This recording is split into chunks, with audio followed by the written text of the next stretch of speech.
Hey guys. Okay, so this is going to be bolt setup. We went over EVD setup. We don't use the bolts as frequently, but if you do, this is going to be how to set it up to the blue monitor and how to connect the blue monitor to our monitors so all your numbers pull over. You can set up an EVD with this system. This is what the EVD looks like. It just has this clear line that comes off of it, and that's for CSF drainage. Or more commonly, we use these EVDs, and that's going to set up to our normal system and hook directly to the monitor without this system. But should the neurosurgeon choose this one, you're going to need this blue box. If they're just doing a bolt, it's going to look like this. This is a bolt that has a PO2 connection as well. That's what this port is. We don't use this as frequently, and for this video's purposes, I'm not going to set up the PO2, but if so, you just plug this into the PO2 port and then connect that to the monitor. It's pretty simple. So for the bolt, we're just going to be typically using just this portion and this, which is what goes to the patient. This is sterile, obviously, but not for this video.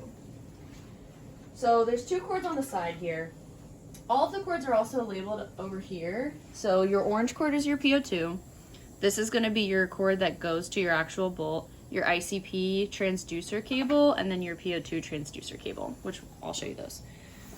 So the orange cord, like I said, we're not going to set this one up in this video because it is fairly uncommon that we use this, but just in case we did, this is the cord that would connect to your PO2. You just plug it in and set it up on the monitor as well. For just the bolt though, we're going to connect this blue piece here to the top of the bolt. You are going to have 3 little dots on one side and 3 dots on this side. The dots line up and you just go ahead and connect it together.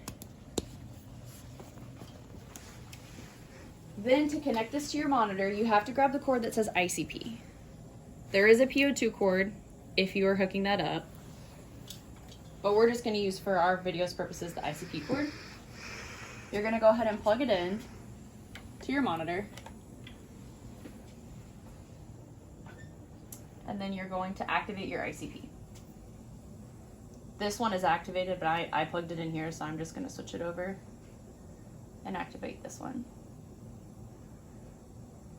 My label is already as ICP. If you are also hooking up the PO2, there's a way to set it up on your monitors where you have an ICP1 and an ICP2. Your ICP1 is going to be your bolt. Your ICP2 is going to be your PO2 monitor.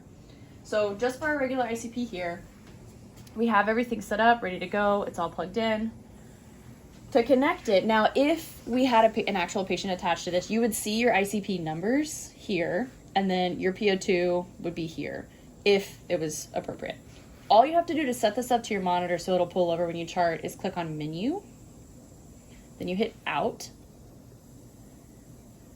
And then because we have both of these activated, you would choose, do you want to do just your ICP, your PO2, or both? We're just going to do the ICP for today.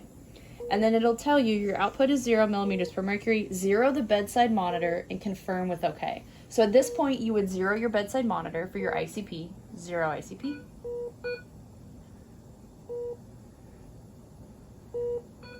It'll tell you when your monitor has been zeroed.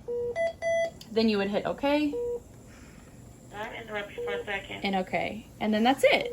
After that, you're done. Now you've hooked your monitor up from your bolt to your monitor, and it'll slave over. That's all.